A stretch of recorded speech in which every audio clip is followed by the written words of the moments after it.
ये होती है आपकी मजदूरी और काम पद्धति। अब इसमें दिया हुआ है सुटेबिलिटी ऑफ द सिस्टम।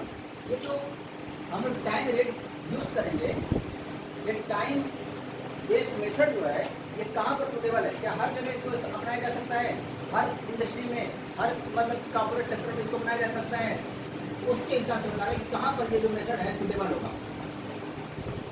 महीने के हिसाब से या दिन के हिसाब से दिया जाएगा, यानी यहाँ पर किस पर प्राइस के हिसाब नहीं जा रहे हैं, फीस के हिसाब नहीं जा रहे हैं, टाइम के हिसाब से जा रहे हैं। ये टाइम के हिसाब से किस कंपनी में, किस इंडस्ट्री में, किस कॉर्पोरेट सेक्टर में ये मेथड यूज किया जाएगा, बेटर होगा, वो बता रहा है। सुटेबिलिटी बता रहा है, सुटेबिलिटी ऑफ द सिस्टम। सबसे पहले बताया गया यहाँ पर where the article of output are artistic test, another word drawing or painting, as in such case quality and precision are of primary importance। देखो बताया कि भाई देखो जहाँ पर बहुत बारीक काम हो, हैंड वर्क हो, वहाँ पर आप कौन सी पद्धति होता होंगे? Time basis. उसमें बताया पेंटिंग होगी। अब पेंटिंग पर अगर हम पीस के हिसाब से दे देंगे ना, पेंटिंग की क्वालिटी खराब कर देगा।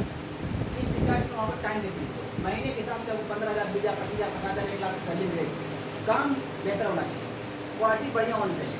जहाँ पर बारीक वर्क होना हो, जहाँ पर मेहनत वाला काम हो, जहाँ पर हैंड क्राफ्ट हो, वहाँ पर आप आराम से दीजिए टाइम। वहाँ पर आप अगर पीस के हिसाब से देंगे ना तो आपकी क्वालिटी खराब कर देंगे। जहाँ पर काम बारीक होता है या हैंड वर्क होता है, हैंड क्राफ्ट टाइप का वर्क है, ठीक है ना, वहाँ पर आप इसको यूज़ कर सकते हैं। तो पहली जगह बताया कि आप कहाँ पर इस्तेमाल कर सकते हैं इसको, जहाँ पर आप पेंटिंग वगैरह यूज़ करते हैं, यहाँ पर आप इस मेथड बना करके टाइम वाला इस्तेमाल करते हैं, ठीक है ना। ज़्यादा टाइम ले लेकिन क्वालिटी बढ़िया करनी चाहिए, क्लियर है? पहली चीज़। दूसरी चीज़ बता रहा है where the production can not be measured in unit और where standard time can not be keeped for the working, in other word repair and maintenance. दो चीज़ें बताया गया। सबसे पहले कह रहा है कि इसमें जो प्रोडक्शन किया जा रहा है उसको यूनिट में ही नहीं माप सकते हम लोग, यूनिट में ही नहीं करता कोई। और दूसरी चीज़ उसने बताया है, मुझे बताया है कि जहाँ पर हम लोग स्टैंडर्ड टाइम और स्टैंडर्ड यूनिट भी डिसाइड नहीं कर सकते, यानी कि कितने घंटे के अंदर कितनी यूनिट आप तैयार कर सकते हैं, तो उसमें यूनिट है ही नहीं। तो वहाँ पर भी इसमें यहाँ पर जहाँ पर यूनिट ना हो, जहाँ पर स्टैंडर्ड टाइम ना हो, स्टैंडर्ड फिक्स टाइम ना हो, वहाँ पर आप कौन सा मेथड इस्तेमाल करेंगे? तो उसके लिए बता दें क्या किसके लिए? रिपेयर एंड मेंटेनेंस के लिए। तो उसमें क्या आउटपुट निकलेगा? अगर मशीनरी खराब हो गई है तो उसमें आउटपुट के साथ दिया जाएगा, पीस के साथ दिया जाएगा। भाई वहाँ पर तो काम है, उसको बनाना है, चालू करना है, बिगड़ा हुआ है, तो उसके लिए क्या करेंगे? रिपेयरिंग के लिए आप सफिशिएंट टाइम देंगे ताकि वो आराम से बनाए। जल्दीबाजी के चक्कर में करोगे, यानी इस मेथड से, प्राइस मेथड से, तब तो आपका काम हो गया। तो जल्दी से बना के चला जाएगा, फिर 4 दिन बाद बिगड़ जाएगी मशीनरी। मशीनरी आपकी जो है उसको रिपेयरिंग करानी है तो सही से आप कराइए, क्लियर है? तो वहाँ पर भी इस्तेमाल किया जाएगा जहाँ पर आपका जो आउटपुट है वो यूनिट में या आपके क्वांटिटी में नहीं है। आउटपुट जो है क्वांटिटी में नहीं होता है, तो रिपेयरिंग तो क्वांटिटी थोड़ी निकलती है, ठीक है ना। वहाँ पर भी इसको इस्तेमाल किया जाता है टाइम वेट का। वहाँ पर आप लोग जो इंजीनियर रखेंगे, मशीनरी की देखरेख करने वाला, एक दुकान पर रखा जाएगा, किस पर रखा जाएगा? आपका टाइम वेस्ट। महीने के हिसाब से 10,000, 15,000 महीना, तो भाई इसमें कोई मशीनरी खराब होती है आपको बनाना है, रिपेयरिंग करनी है, ठीक है। आगे फिर लिखा गया where the worker however efficient he may be cannot work at this speed due to faulty machine or equipment or other allied factors। तो वहाँ पर इस्तेमाल किया जाता है जहाँ पर आपको एफिशिएंसी चाहिए। क्या चाहिए? मतलब माल में जो बनाया जाए वो अच्छी क्वालिटी का, एफिशिएंट चाहिए। उसमें लोग काम करते करते करते क्या हो जाए? माहिर हो जाए, मास्टर हो जाए, ब्लास्टर हो जाए उसके। वहाँ पर काम करना हो, यहाँ पर इस्तेमाल किया जाता है ये टाइम पे। जब जल्दी से काम करेगा तो कभी आपके अंदर एफिशिएंसी नहीं आएगी। इसीलिए बताया जाता है राइटिंग बनाना हो आराम से बनाइए, बहुत जल्दी नहीं है। आप पेंटिंग कर रहे हो आराम से करिए, तब जाकर के आपके अंदर एफिशिएंसी आएगी। जब जल्दी करोगे तो कभी उसके अंदर आपके अंदर एफिशिएंसी यानी निपुणता नहीं आ पाएगी, कभी आप उसके मास्टर ब्लास्टर नहीं बन पाएंगे। समझ में आ रही है? तो जहाँ पर आपको निपुणता लेकर आनी हो, जहाँ पर आपके अंदर एफिशिएंसी लेकर आनी हो, जहाँ पर आपके अंदर कार्य क्षमता जो है आपके अंदर बढ़ानी हो, वहाँ पर भी आपको इस्तेमाल करना होगा कौन सा? टाइम होगा। आराम से काम करें, ठीक है ना। और आगे लिखा है where work has to undergo several process and so that work is dependent upon the preceding process for the workers of the succeeding process. देखो ये मेथड वहाँ पर इस्तेमाल करता है जहाँ पर कई प्रोसेस से गुजरना हो, यानी एक प्रोसेस नहीं है, कई प्रोसेस से जो प्रोडक्ट तैयार किया जाता हो, वहाँ पर हम लोग कौन सा ले चलेंगे, टाइम। वरना बीच में कौन से प्रोसेस में टाइम को इसका फास्ट करने की वजह से, यानी कि प्राइस रेट चलने की वजह से किस प्रोसेस में माल खराब हुआ ये पता नहीं चल पाएगा। जहाँ पर प्रोसेसिंग सिस्टम हो वहाँ पर भी आप कौन सा लगाएंगे, टाइम रेट। ठीक है, और तो इस 4 जगह बताया गया, कहाँ कहाँ पर। सबसे पहले बताया गया जहाँ पर आपको काम हैंड क्राफ्ट टाइप का, जहाँ पर काम बहुत बारीक महीन काम किया जाता हो, हैंड वर्क किया जाता हो, वहाँ पर। उसके बाद बताया गया जहाँ पर आपका जो प्रोडक्ट है वो क्वांटिटी में न निकलता हो, क्वांटिटी में न निकलता हो, यानी रिपेयरिंग और बिलिंग कराई जाती हो, वहाँ पर इसको इस्तेमाल किया जाता है। उसके अलावा बताया गया जहाँ पर आपको इफिशियंसी जो है सुधार करनी हो, आपके अंदर निपुणता लेकर आनी हो, वहाँ पर। और जहाँ तक आपका प्रोसेसिंग में काम होता हो, वहाँ पर। इस 4 जगह पर आप इस मेथड को इस्तेमाल करेंगे, टाइम रेट को, जो वहाँ के लिए सूटेबल है, वहाँ के लिए सूटेबल है। क्लियर है। अब उससे कुछ और भी एडवांटेज देख लें।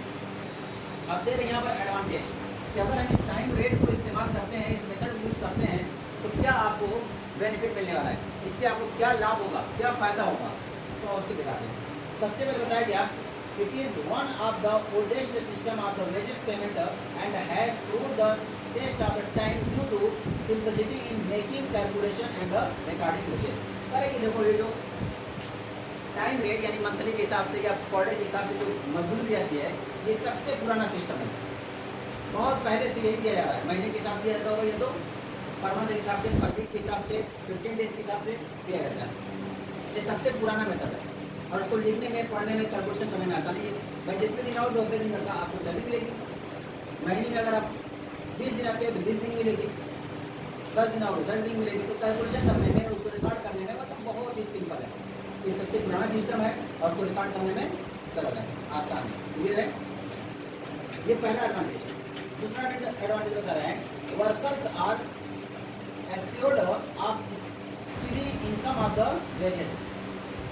जो मजदूर हैं वो एश्योर होते हैं, पक्का होते हैं कि उनको मजदूरी मिलेगी मिलेगी। लाइट रहे न रहे, मशीनरी बिगड़ी है नहीं बिगड़ी है, काम हो रहा है नहीं हो रहा है, यूनिट बढ़ रही है नहीं बढ़ रही है, कुछ भी हो, आपको पर डे के हिसाब से या पर वीक के हिसाब से आपको परमानेंट इनकम जो भी तय किया गया वो हमें मिलेगा। तो वर्कर क्या होते हैं, एश्योर्ड होते हैं। ठीक है ना, वो एकदम संतुष्ट होते हैं कि आपको मिला ही मिला है, कोई दिक्कत की बात नहीं है, वो बेकार वाली बात नहीं है। ठीक है, ये बताया गया वर्कर आर एश्योर्ड ऑफ की इनकम ऑफ द वेजेस। आगे बताया गया the quality of production improves as the workers are in no hurry to the produce many more at the risk of the poor quality and the negative of the machine and the tools। जहाँ पर production की quality को क्या करना हो, improve करना हो, सुधार करना हो। जब प्रोडक्शन कर रहे हो, अगर आप चाहते हो क्वालिटी में सुधार हो, तब आपको यहाँ पर वो मेथड लगाना बेहतर होगा। तो फायदामंद बता रहे हैं, कहाँ पर फायदा होगा, जहाँ पर आपकी अपनी क्वालिटी को सुधार करना हो। ठीक है, और उसमें साथ साथ ये भी बताया ताकि आपकी क्वालिटी जो है बहुत पुअर ना हो, बहुत खराब ना हो, वहाँ पर इस मेथड को इस्तेमाल करते हुए फायदा आपको होगा। ठीक है ना, आपकी क्वालिटी उसमें सुधार होगा और आपका जो प्रोडक्ट होगा, आपकी क्वालिटी जो होगी उसमें और रेवेन्यू होगी वो और अच्छा होगा। तो वहाँ पर हम लोग लगाने से भी फायदा हो सकता है। आगे बताया गया it is suitable for different grades of workers where wages are paid according to the different grades. Time rate पर अगर करने से एक फायदा ये भी होगा कि हमारे यहाँ जो कर्मचारी हैं, जो वर्कर्स काम करने वाले हैं, उनका एक ग्रेड बनाया जा सकता है। ग्रेड किस विधि बनाएंगे, जो पुराने इनका वर्कर है उनको ज़्यादा दे दो, जो नए हैं उनको कम दो। क्योंकि पुराने जो हैं उनके अंदर एफिशिएंसी आ चुकी है, उनके अंदर निपुणता आ चुके हैं, वो क्वालिटी जो है अच्छी ले रहे हैं, तो सुधार बढ़िया तरह कर ले रहे हैं। ठीक है ना, अभी नए नए हैं, अभी वो काम करने पर आए हैं, तो अभी वो क्वालिटी बढ़िया नहीं कर पाएंगे, ऊपर टाइम देने की ज़रूरत है। हो सकता है कि जो निपुण हो चुके हैं, जिनके अंदर एफिशिएंसी आ चुकी है, वो दिन भर में 2 यूनिट बनाएंगे, लेकिन वो अभी एक ही यूनिट लेकर के दिन गुजार देगा। तो इसलिए उसमें कैटेगरी बना सकते हैं, ग्रेड बना सकते हैं। जो पुराने उनको ज़्यादा सैलरी दे सकते हैं और जो नए होंगे उनको कम सैलरी या कम वेजेस उनको दिया जाएगा। ठीक है, तो ये 4 चीज़ में एडवांटेज बताया गया। फिर से एडवांटेज क्या क्या बताया गया, सबसे पहले बताया गया कि ये सबसे पुराना सिस्टम है, इसको लिखने में, पढ़ने में, कैलकुलेट करने में आसान है। उसके बाद दूसरा बता रहा है ये जो है वर्कर जो होते हैं एश्योर होते हैं कि कुछ तो मजदूरी मिल नहीं मिली है, काम हो या ना हो मिल नहीं मिली है। नेक्स्ट बताया गया कि क्वालिटी जो है इसमें इम्प्रूव होती है। प्रोडक्ट जो आता है इसमें कुछ न कुछ हमारे पुअर जो टाइप का क्वालिटी खराब हो, मतलब पुअर जो क्वालिटी होती है उसमें इम्प्रूवमेंट होगा, सुधार होगा। और नेक्स्ट बताया गया कि इसमें ग्रेड वाइज सैलरी दी जा सकती है, ग्रेड वाइज, ठीक है ना। तो ये था हमारे पास एडवांटेज। अब इसके बता रहा है टाइम वेट के अगर एडवांटेज है तो उसके कुछ डिसएडवांटेज भी है। अब उसके क्या डिसएडवांटेज है उसको भी देखते हैं। देखो डिसएडवांटेज इसमें वो दिया हुआ है, इसमें भी 5 पॉइंट दिया हुआ है। सबसे पहले दिया यहाँ पर as the day wages can be received regardless of the quantity produced, the worker do not feel encouraged to the produce more, initiative is keyed for want of incentive। कह कि इसमें जो है इम्प्लाई जो है काम पर फोकस नहीं करेंगे, वो जानते हैं कि काम कम करें चाहे काम ज़्यादा करें, उनको फिक्स मजदूरी मिलेगी। तो इससे जो पुराने मजदूर होंगे उनके अंदर भी कोई मोटिवेशन नहीं आएगा कि काम करने में क्या फायदा, जब ज़्यादा मिलेगा ही तो वो नया है तब तो उतना ही मिलेगा, पुराना है तब तो उतना ही मिलेगा। तो इसलिए जो है टाइम वेट में काम करने पर इसमें काम की क्वालिटी तो अच्छी मिलेगी लेकिन काम आपको ज़्यादा नहीं मिलेगा, काम आपको कम मिलेगा, ठीक है। पहली तो मतलब डिसएडवांटेज। दूसरा बता रहा है इसमें डिसएडवांटेज कि it leads to greater wastage of the time on part of the workers and requires greater supervision of the production worker. देखो इसमें जो है वर्कर जो है अपना ज़्यादा टाइम वेस्ट करते हैं, बर्बाद करते हैं, जिसको हम लोग फ्री टाइम बोलते हैं। भाई उनको मजदूरी फिक्स है, मिलना ही मिलना है, तो बैठे रहेंगे, बात करते रहेंगे, गपशप करते रहेंगे, अपना चाय नाश्ता पानी होता रहेगा।